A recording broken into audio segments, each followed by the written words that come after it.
Well, good midday, good midday. It's a fantastic Monday, and God has blessed us to experience a brand new week, a brand new day with brand new mercies. And so, again, we are thankful for opportunity, privilege to be able to come into your domicile, into your space, into your place, so that we can share the word of the Lord with you as we continue on a weekly basis to have these snapshots whereby we'll get those little snippets in there and do what needs to be done. Jemison, bless you. Good midday to you, sir. Jaleesa, good midday to you. Thank you so much for being here with us on today. And please share, please share, please share. I see you as you are coming on. So if you would be so kind to do that, I would appreciate it so much. Christine Meadows, Nancy Harrison, thank you so much for being here with us on today. And so we're thankful to God for you, grateful to God for you. And we look so forward to being able to share with you on today as we continue in our mid-week snapshot. So, Cecile, good midday to you. We'll make sure that we'll get that into the mail for you. And then I'll also today send you those lessons just in case the mail is a little slow. For every now and then, the mail is a little slow. And so we are just thankful to God for you. Tell Larry we said hello. Barbara of the Foots, good midday to you. Cora Jones, good midday. Since you have that book, I want you on Saturday at 10 o'clock. I had to do that. I couldn't help myself. Doe, good midday to you. Thea, good midday to you. Oh, yeah. Serena Pipkin, how are you? Good to have you on with us on today, all the way from Alaquippa, Pennsylvania. Carolyn Johnson, good midday to you. And so we are again thankful, grateful, just excited about what all the Lord is doing. Gaither, Blair, bless you. Minister Sarah Jenkins, thank you so much for being here with us on this great day. It's not as cold as it was. I don't know if it's windy or not. Have not been outside. I'll go out later. Need to fill my truck up and be ready. Okay. Okay, good. And I'm gonna send you the link, Cora, and go from there. Legend is with his mom. If she's working, he's with one of his grandmothers. So, no legend today. Tamika, bless you. Good midday. Stephanie Slaughter, thank you so much. Katrina Foster, good midday to you. Please share, please share, please share, please share, please share. Please be so kind. I can't have him all the time. He is not my child. He is my great grandson. And so, Lady Harrison and I do what we need to do. Yvonne, how are you? Good midday to you. Thank you so much for being here with us. We do what we can to help out. And my granddaughter said she wanted to come to church. Well, coming to church also meant the baby was coming. So that was the end of the conversation. Now, how first mothers are. They're real finicky about their children. Pat Axel, good midday to you. And so we are again just thankful for the privilege to be able to have them in our lives. And we are thankful to God for that. Sister Dolores Brady, how are you? Thank you for being here. Okay. Tell Nancy we said hello to you. Thank you so much for being here with us on today. Mary Moss, how you doing? How that little girl doing? How that little girl doing? I know she jumped up out that water, but I had her. Okay, and so we're just praying that God will continue to keep her and bless her and do whatever it is that she stands in need. LMA Tom, Elder James Marcel, thank you so much for being here. Good midday. Please share, please share, please share, please share.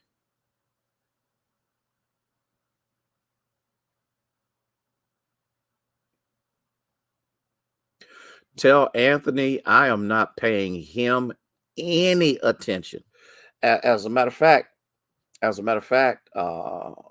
okay, tell her I'm praying for her. Good midday to you, Chaplain Hearns. Uh, that ought to happen for us, just like it ought to happen for y'all. Yeah, please. Oh no, too old for that. Can't afford a nanny. Can't do that. Can't do that. Doing that great grandparent thing is on a very partial basis. Because even my daughter says when she gets done with him, she wore out because babies are babies. And they have energy and all the rest of that stuff. So, oh no, Denise Freisen, bless you. She's scared. Okay, I got you. I was trying to reassure her so that she would know, but I'm just glad that the Lord, and for those of you who missed it, we have not baptized in probably since the pandemic, and the Lord blessed us to be able to do so, and we were excited, and God just blessed tremendously. Them days is over, Cora. I don't know. Anthony might have something up his sleeve, girl. You just don't know. Okay. Sylvia Scott, Carletta Williams, Sabrina Brandon. Bless you, bless you, bless you, bless you. Thank you so much. Share, share, share. Please share, please share, please share. So thank you so much, niece, for sharing with us that everything sounds and looks good, and we want our media ministry make sure that I come across crystal clear. Sherry Lovelace Cameron, Minister Faith Thornton. Ain't nobody having no more babies. That is not gonna happen. Okay. I'm already Abraham and she's Sarah because we got all these grandchildren and great grands. We ain't trying to reproduce nothing here. Okay. Lady Phyllis Bowling, how are you? So glad you came on. Time to start the lesson. I got a question. Remember the overall. Okay, that's what I'm. Oh, you're the only baby girl. Wow. Here's you remember the anchoring question, Valerie White, bless you for being here, is um when God looks at you, what does he see and what do you need? Now I'm going to add something else to this because in the midst of this I want to add something of more of a challenge probably than what I've ever did before. What have you lost? Or what have you lost sight of? Pee Wee, bless you for being here. Thank you so much. What have you lost sight of? What have you no longer consider yourself to be effective in? Okay. Are you following what I'm saying? Yeah. And that was a blessing because his son wanted to come in and help his dad in that baptismal process. And I told him, yes, I was grateful that he was here to assist. What have you lost lately? What impact are you losing? Let me talk about this because, again, I'm in Matthew chapter 5, and I want us to look at something because Jesus, when he sees us, I'm wondering, what does he see? And in the midst of looking at us and focusing on us, I wonder if we know that we've lost something that he gave to us that is overwhelmingly impactful. Well, Matthew chapter 5, verse 13. Can I read it for you? I just want to read it for just a second. But you are the salt of the earth. But if it has lost its flavor, how shall it be seasoned? It is good for nothing but to be thrown out and trampled under the foot by men. I want you to look at what Jesus says we are. Now, don't go into verse 14. I want you to stay in verse 13. In verse 13, it says, that we are the salt of the earth. Now you gotta you gotta get this, because God doesn't waste flavor. God doesn't waste seasoning. God doesn't waste upon people who are not worthy of it that which He knows you should use. Now understand what I said when I just said that. Everybody is worthy of it, but many don't operate in it because they could have lost it. Now, you might say, how in the world can that happen if he's given you something? It could still be there, but it could be dormant. It could be in a condition whereby it is no longer impactful because you have lost your focus. Life, people, situations. Ethel Randolph, good midday to you. All kinds of things can happen to all of us that cause us to lose our focus. I'm not talking about losing our way. I'm talking about losing our focus. Because when we first came to the Lord, man, we were on fire. We were focused. We were determined. We would study, we would talk to God in prayer, we would and then all of a sudden, as weariness continues to wean on and situations continue to happen and health issues begin to arise and financial problems continue to culminate, and it looks like some of the things that you had aspirations for are beyond your grasp, or looks as if it will never come to pass. You got all of these things, can't get good relationships, everything you do is bad, everyone you get involved with is bad, then you have a hard time getting rid of bad, because once bad get in, it's hard to get rid of bad. All of these things start happening, all of these things start going on, and what happens is, because the enemy knows that if I can pull you away from consistency in fellowship with God, I can also pull you away from your purpose. I can pull you away from your calling. I can pull you away from your destiny. And when I pull you away from that, you cease to impact the people that God wants to bring your way so that you can show them a better way. Lord have mercy. I know y'all didn't catch that. I know y'all didn't catch that. Are y'all hearing what I'm saying? God didn't just save you for the sake of saving you. He saved you so that you can become an example to somebody else, so that you can have an impact in their lives that they cannot do on their own. And this is important. And see, and that's the reason why I keep trying to tell people, you need to get away from wanting to be on the stage. You need to get away from wanting to be seen. You need to get away from all that spectacular stuff that many times happens in church. The biggest and most powerful ministry you should have should be outside of the walls that you worship in. Help me, Father, in order for us to understand what I'm saying. Because everybody in the walls don't need to be entertained, don't need to be wooed, don't need to be dazzled, don't need for us to show spectacularism.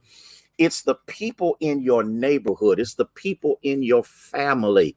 It's the people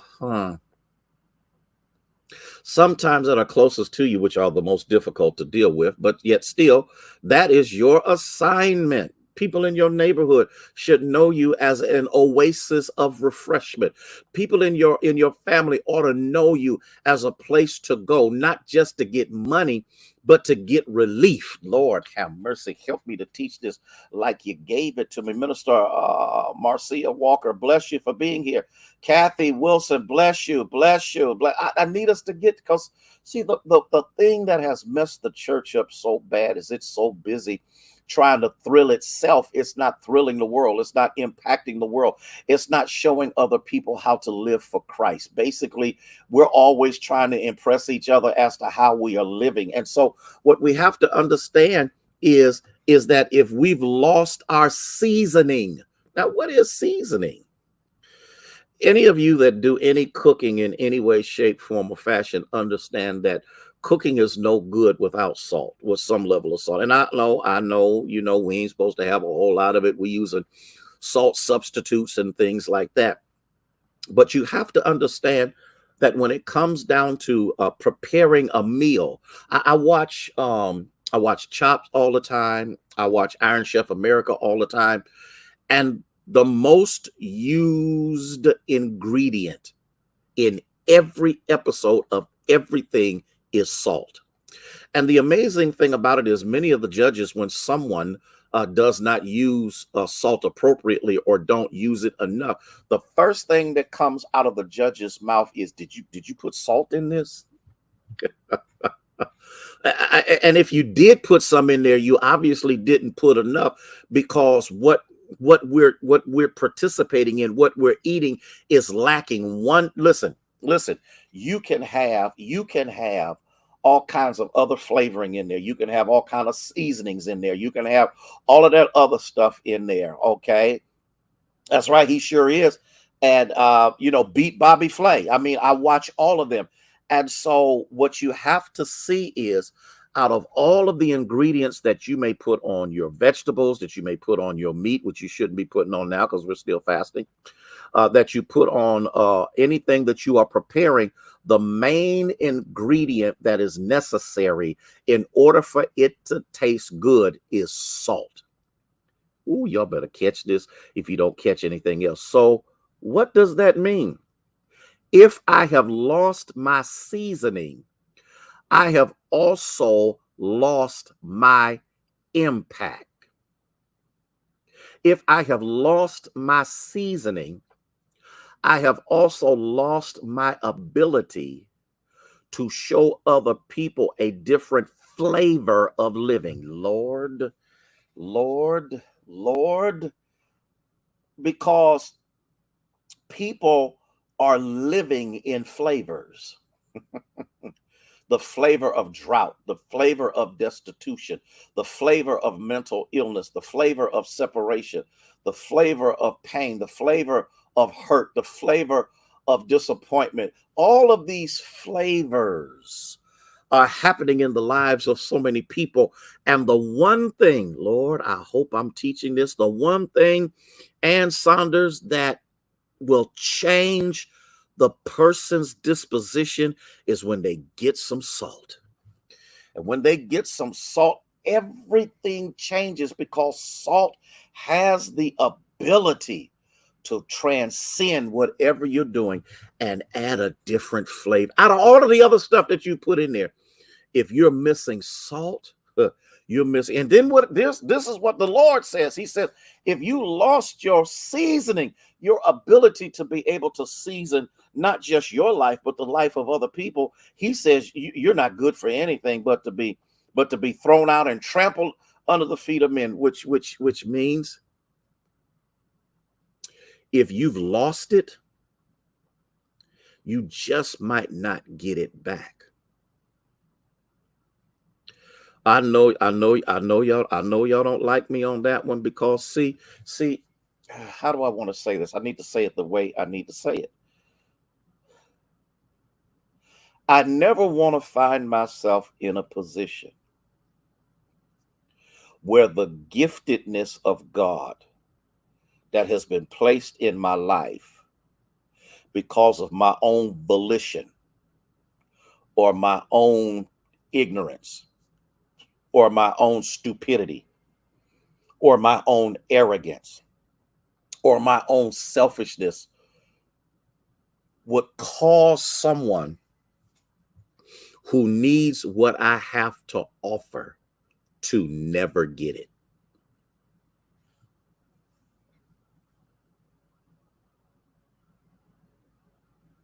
In the new members class, the Christian growth class, I was amazed. And I know I'm the pastor of the church, so I understand that. But anybody in any position of any influence ought to be able to have an impact. I was amazed. I was amazed at the number of people who told me the impact of the ministry: one, saved their life; two, turned their life around; three, gave them a reason for living; four, I can keep going on and on and on. And this is out of the class. And so, what if I lose my seasoning. And here's what the enemy can do. And then I'm gonna let you go. Here's what the enemy can do. He can sidetrack you with bitterness. He can sidetrack you with resentment. He can track you with envy and strife. He can sidetrack you with a lot of other dumb, stupid, foolishness that can take place. He can sidetrack you by people assaulting you and doing all kinds of things to you to get you in your feelings so that you quit functioning according to the anointing that's placed on your life. He can, and see, the enemy knows that Lord have mercy, if I can make you angry enough and change your focus, people who you need to focus on will never receive what you have to offer.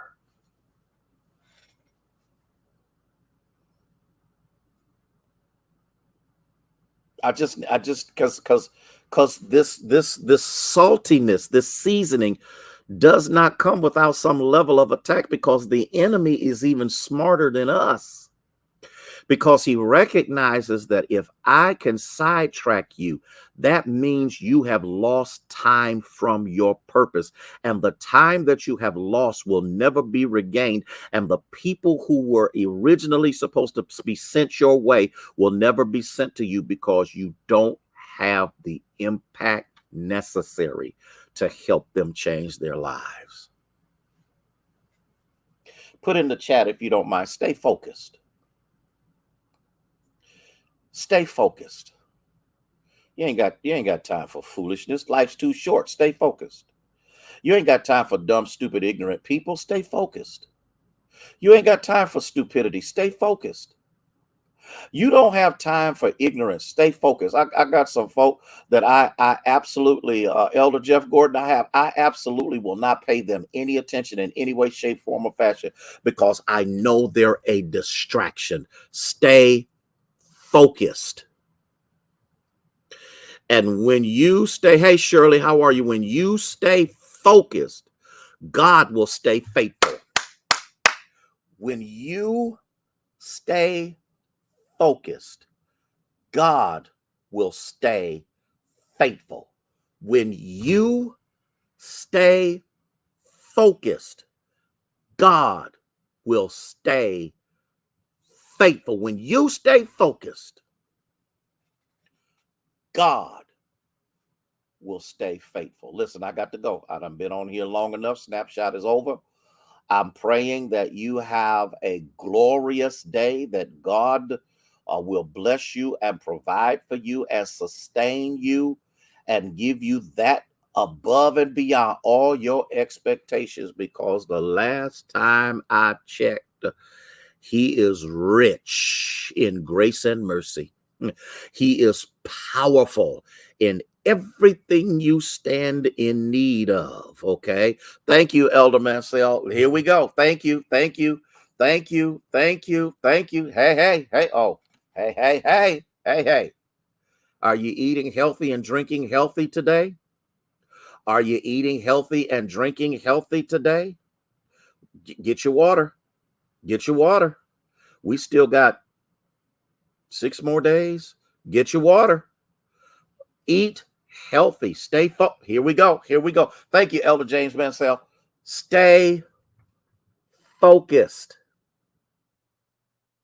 You want to know how I can watch Chops and Bobby Flay, Beat Bobby Flay, and all them other food shows? I'm focused. And because I'm focused, I just like the show, and the show doesn't make me run upstairs or run in the freezer or make me act crazy. Why? Because I'm determined. Listen. I am determined. That's what I'm talking about. I am determined. Eat healthy, and God will supply your need. I got to go. I got to go because I'm about to shout up in here. May God bless you. May he keep you is our prayer.